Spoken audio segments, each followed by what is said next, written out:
Running Dog Walk, Part 1. Let me start by saying that Eli is my first dog that I have taught a running dog walk to. All of my prior dogs have been stock contacts. So just know that when you're watching these and taking any information, that he is my first running dog walk and running A-frame dog.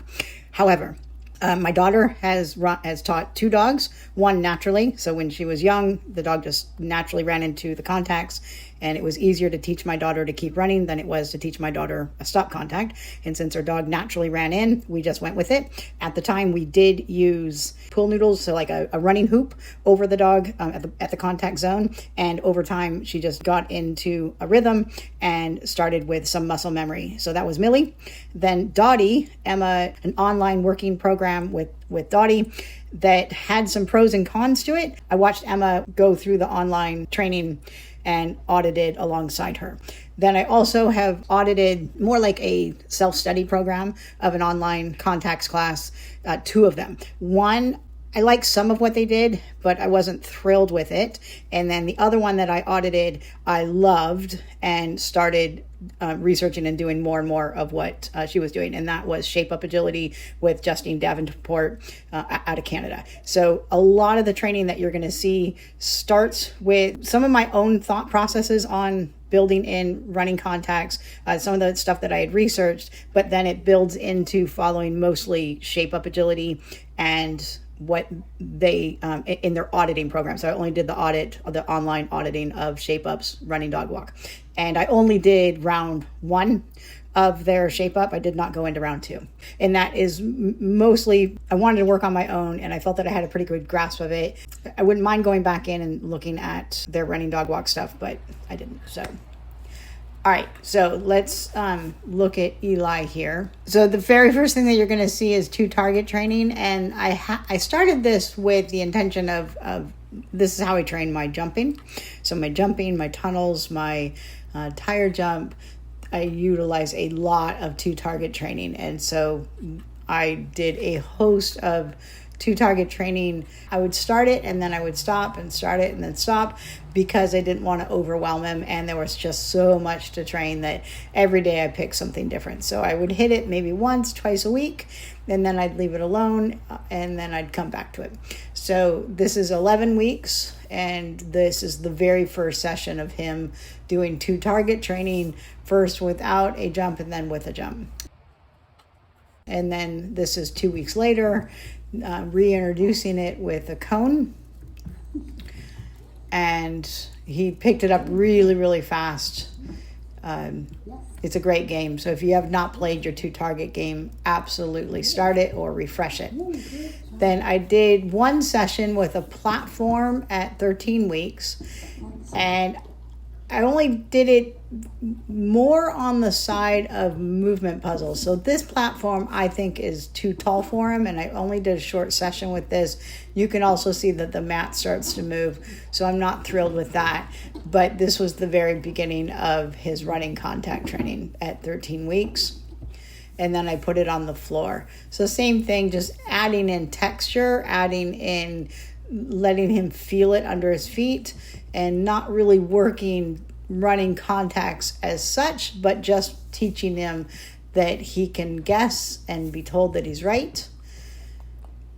And then I started to add in distance, and eventually I add in my verbal. So here I'm adding in more distance. Excellent. And I could do this with or without the target mat. I only added the target mat in for something different. It certainly wasn't me training running contacts at this point, but it definitely built into running contacts. So when I finally did get to running contacts training at 31 weeks of age and beyond, that is when it all started to click. So this is backing up, and this is from a different, I can't remember if Shape Up did back up or not. I'm not doing Shape Up at the moment right now. This is from somebody else's program, and this is just really good foot awareness. So he already knew a little bit about back up, and this was teaching him how to back up onto a low platform, a low object. And you can watch him start to reach back for his feet, so gaining more and more back foot awareness.